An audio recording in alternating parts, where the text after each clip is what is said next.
दुख आपको आपका परिवार कभी नहीं देता भाई।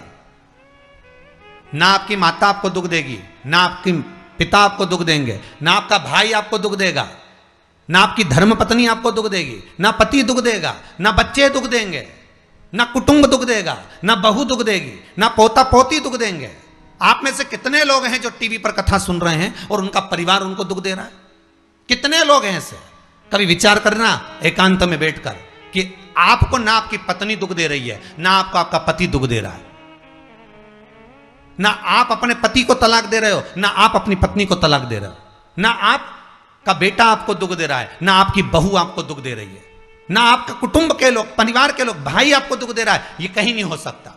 भाई भी आपको दुख नहीं दे रहा, ना आपके परिवार वाले, ना नातेदार, ना रिश्तेदार, ना मित्र, ना सखा, ना दोस्त, कोई आपको दुख नहीं देता। ये शिव महापुराण की कथा कहती है हमको लगता है कि हमारे परिवार वाले दुख दे रहे हैं, हमको लगता है हमारी बहू हमें दुख दे रही है, हमें लगता है हमारी सास हमें दुख दे रही है, हमें लगता है हमारा पति हमको दुख दे रहा है, हमें लगता है हमारे कुटुंब वाले हमको दुख दे रहे हैं। पर शिव महापुराण की विद्येश्वर संहिता कहती है ये कोई आपको दुख नहीं देते, दुख आपका पूर्व का कर्म आपको देता है। ये जितने भी मिले हैं ना आपको, रिश्तेदार, नातेदार, कुटुंब, भाई, बंधु, सखा, पत्नी, पति, पोता, पोती, ये जितने लुटेरे मिले हैं, ये जितने अपशब्द कहने वाले मिले हैं, ये जितना ताने देने वाले मिले हैं, ये जितना गाली देने वाले मिले हैं, ये जितना उंगली उठाने वाले मिले हैं, ये कोई दूसरे नहीं, तुम्हारे पूर्व कर्म के कोई ना कोई पुराने ही होंगे जो तुम्हारे साथ जुड़कर तुम्हारे टांग खींचने के लिए सामने खड़े हुए हैं। ये कोई तुम्हारे होंगे।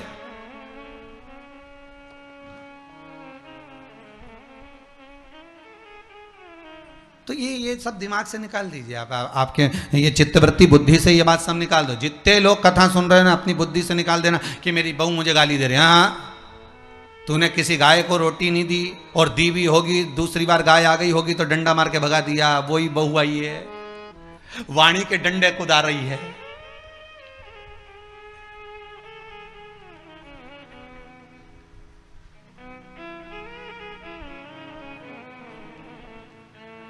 कोई बेटा अगर नहीं सेवा कर रहा, कोई बेटा नहीं पूछ रहा, समझ लेना पूर्व में हमारे बुजुर्ग कोई दादाजी होगा, कोई दादी जी हो गई, कोई ससुर जी होगा, कोई जेठ जी होगा, हो सकता है किसी की हमने सेवा नहीं करी हो और वही बेटा बनकर आया, आज हमारी सेवा नहीं कर रहा।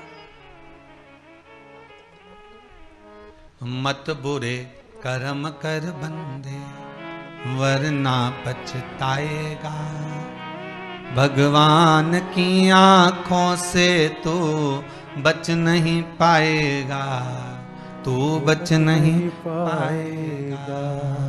अरे ओ अज्ञानी मत करना दानी।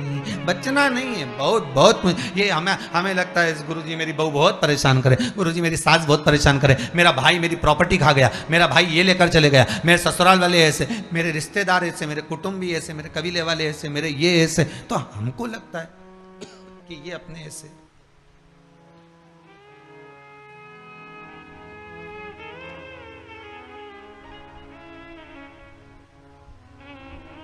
हमको लग रहा है कि ये हमारे ऐसे हैं, हमारे को लूट रहे हैं, हमको ऐसा परेशान कर रहे हैं, हमको ऐसा कर रहे हैं, पर नहीं भाई। शिव महापुराण की कथा कहती है कोई हमको कष्ट नहीं देता। एक बार पहले भी कथा में कहा, आज फिर कह रहे हैं आपको महाराज, फिर कह रहे हैं, आज फिर कह रहे हैं।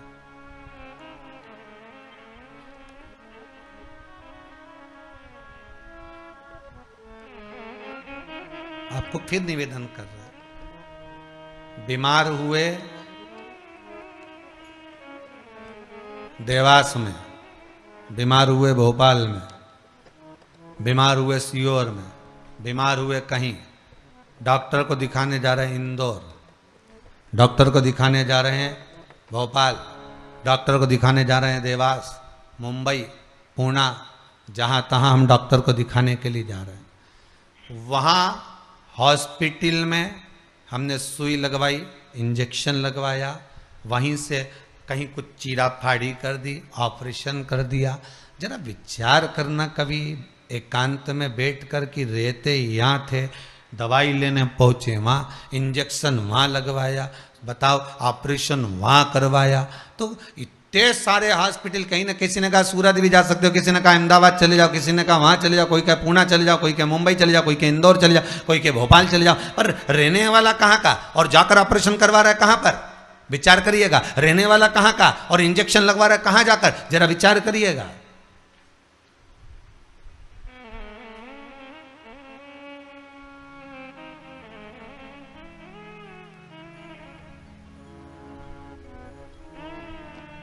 और कितने डॉक्टर, ऑपरेशन करने वाला कोई विशेष, कितनी डॉक्टर सिस्टर, इंजेक्शन लगाने वाली कोई, लगाने वाली कोई विशेष वहां बैठी है, उसको तुम नहीं पहचानते, वो आपको नहीं पहचानते। अभी अभी कोरोना का टीका लगवाया होगा, वैक्सीन लगवाई होगी, इंजेक्शन लगवाया होगा, कोरोना महामारी का लगवाया सबने। अब लगवाया तो उसमें आपके मन में विचार तो आएगा, ना तो हम इस सिस्टर को पहचानते हैं, ना हम इस डॉक्टर को पहचानते, गए और सुई लगवा के आ गए। पर उसने हमको कष्ट तो दिया, भले वो थोड़ा सा चुभाया पर कष्ट तो मिला। पर विचार करा कि ये क्यों मिली, कारण क्या था, इसी ने क्यों चुभाया। हो सकता है पूर्व में तुमने भी इसको कोई कष्ट दिया होगा, हिसाब बराबर करने के लिए यहां लाके छोड़ दिया। वो दुनिया के लोगों ने कहा है ना कि ये कोरोना महामारी को उपजने वाला, वो चीन के ऊपर लोगों ने कहा कि उन्होंने इस कोरोना महामारी को प्रकट कर, अब उनने तो कर दिया, उनने तो संसार में विनाश का कारण बना दिया। पर फिर प्रकृति ने क्या करा आज की स्थिति में, प्रकृति क्या कर रही है फिर वो भी अंदाजा लगा। कहीं मालूम पड़े मिट्टी हवा में उड़ रही है, ऐसी उड़ रही है गीली कि सब गाड़ी ने बंगला सबके धो दिया उसने। फिर बचा कुचा था, पानी की बाढ़ आ गई। अगर हम दूसरे को कष्ट दे रहे हैं, हम दूसरे पर उंगली उठा रहे हैं, हमने एक उंगली अगर किसी पर उठा दी, हमने उंगली उठाकर कह दिया वो ऐसा है, उसने ऐसा करा, उसने वैसा करा, हमने एक उंगली उठा दी, भले तुम विद्वान हो, भले तुम्हारे में विद्वत्ता है, पर हम किसी पर अगर एक उंगली उठा रहे हैं तो ये 3 उंगलियां हमारे भीतर जा रही है कि अपने अंदर झांक कर देखो कि आप कैसे हो, अपने भीतर झांक कर देखिए कि आप में क्या तत्वता है। जो हम दूसरे में कुछ खोट देख रहे हैं तो हम में कितना खोट भरा होगा, हम में कितना कपट भरा होगा, तभी तो सामने वाला कपटी नजर आ रहा है। जैसा चश्मा लगाओगे सामने वाला व्यक्ति वैसा ही तो दिखेगा। लाल कलर का लगाओगे तो लाल दिखेगा, काला लगाओगे तो काला दिखेगा, पीला लगाओगे तो पीला दिखेगा। नेत्रों में जो काम, अगर अहंकार है तो अहंकारी दिखेगा, लोभ है तो लोभी दिखेगा, वासनावान है तो वासनावान दिखेगा, तृष्णावान है तृष्णावान दिखेगा, चोर है चोर दिखेगा, कपटी है कपटी दिखेगा, बेईमान है बेईमान दिखेगा, अज्ञानी है अज्ञानी दिखेगा। आपकी दृष्टि जैसी होगी सामने वाली की सृष्टि वैसी ही नजर आएगी, सामने वाला व्यक्ति आपको वैसा ही दिखेगा। आपका चित्त अच्छा है, आपका मन अच्छा है, आपके दिल अच्छा है, आपके भाव अच्छे हैं, सामने वाला भी वैसा ही नजर आएगा। भगवान कृष्ण ने भेजा था दुर्योधन को अच्छा ढूंढने के लिए, एक अच्छा नहीं मिला। युधिष्ठिर को भेजा था पूरी पृथ्वी पर से कोई बुरा व्यक्ति ढूंढ कर लाओ, युधिष्ठिर को बुरा नहीं मिला, क्योंकि उसकी युधिष्ठिर की बुद्धि में, चित्त में ये भरा था, उनकी वृत्ति में ये भरा हुआ था कि बुरा कोई है ही नहीं, संसार में कुछ ना कुछ अच्छाई दिख ही जाएगी। बुरा जो देखन में चला बुरा न मिलिया कोई। हम देख रहे हैं, हम चित्तवृत्ति से, हम विचार।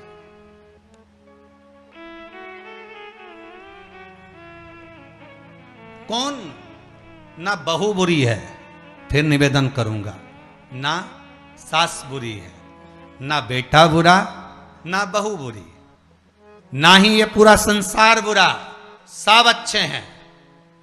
फिर बुरा क्या, अपना कर्म जो हम कर कर आए हैं उस कर्म का भोग संसार में आकर भोगना पड़ेगा।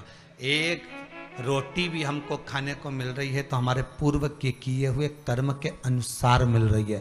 दुख भी अगर हमको मिल रहा है तो हमारे पूर्व के कर्म के अनुसार मिल रहा है। सुख भी मिल रहा है तो हमारे पूर्व के कर्म के अनुसार मिल रहा है। हम जैसा कर्म करें उसके अनुसार हमें फल मिल रहा है।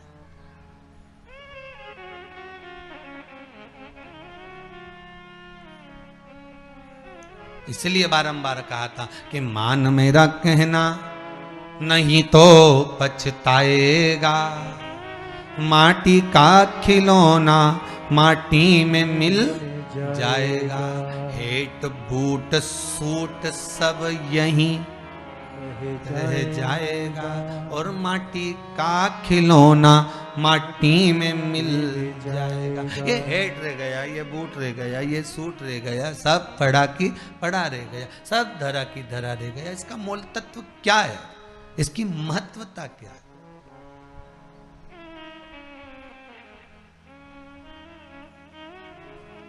इसकी मूलता कुछ नहीं, इसकी मुख्यता कुछ नहीं, इसकी महत्वता कुछ नहीं।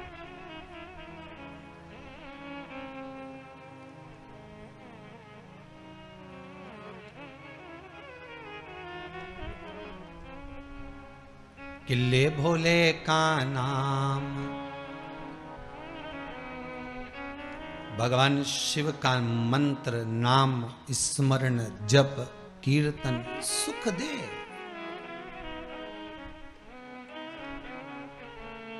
और वो सुख कोई साधारण नहीं हो सकता। वो सुख का आनंद, वो सुख का भाव बढ़ता चले जाता, आनंद बढ़ता चले जाता।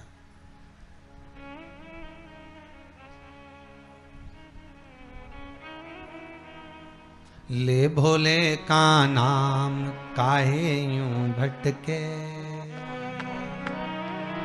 मिलता है आराम काहे यूं भटके। इस शिव का नाम लेकर हम जब शंकर का नाम लेकर जब अग्रण्य हो जाएं, प्रेशर खोलिए महाराज, प्रेशर खोलिए। हम शिव का नाम लेकर जब अग्रण्य बढ़े, आगे बढ़े, शंकर का नाम लेकर जब अग्रण्यता के भाव की ओर बढ़े, तो जीवन का सुख क्यों ना मिलेगा साहब? वो जीवन का आनंद क्यों ना मिलेगा महाराज?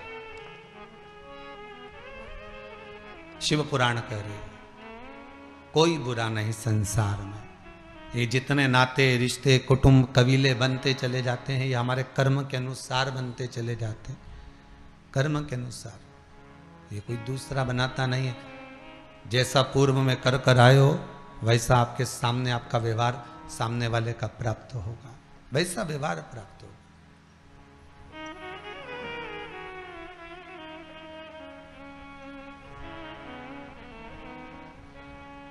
शिव पुराण कह रही है, शंकर की कथा कह रही है, शंकर का अनुमोदन कर रहा है महाराज। अच्छी संगत में बैठोगे, अच्छी संगत में अगर विराजमान होगे तो सुख अपने आप मिलेगा। माता के गर्भ से अगर आपका जन्म हुआ है तो कुछ अच्छा करने के लिए ही हुआ है। अगर आप बैठकर आस्था चैनल के सामने शिव महापुराण की कथा सुन रहे हो तो अपने आप को गौरवान्वित महसूस करना। थोड़ा न थोड़ा परमात्मा की कृपा, पूर्वजों का आशीर्वाद आपको ऊपर हुआ है, इसलिए आप शंकर की कथा को सुन रहे हो, शिव का भजन कर रहे हो। श्रावण के महीने में आज शिवरात्रि के दिन शंकर का अनुमोदन कर रहे हो।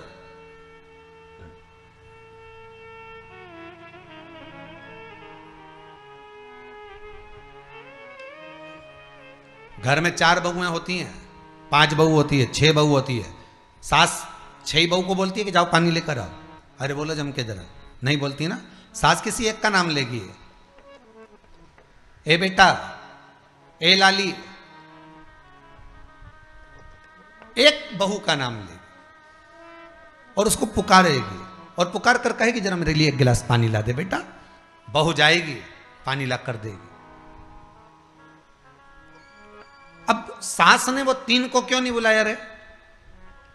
अरे बोलो तो जम क्या, वो 3 से क्या सास की दुश्मनी थी? नहीं, वो भी रोज मिलती, वो भी रोज प्रणाम करती है, वो भी रोज नमन करती है, वो भी रोज ना रोज सास के पास जाकर बैठती हैं। वो भी, सास उनको भी साड़ी देती है और सास उसको भी साड़ी देती है, सास उसको भी रकम देती है, उनको भी। पर एक को बुलाया आवाज लगाकर, ए बेटा, ए लाली, ए बहू, जरा इधर आ। और जिसका नाम लेकर बुलाया वो दौड़ कर आई और लाकर पानी दे दिया। पर सास इसी को क्यों बुलाती है?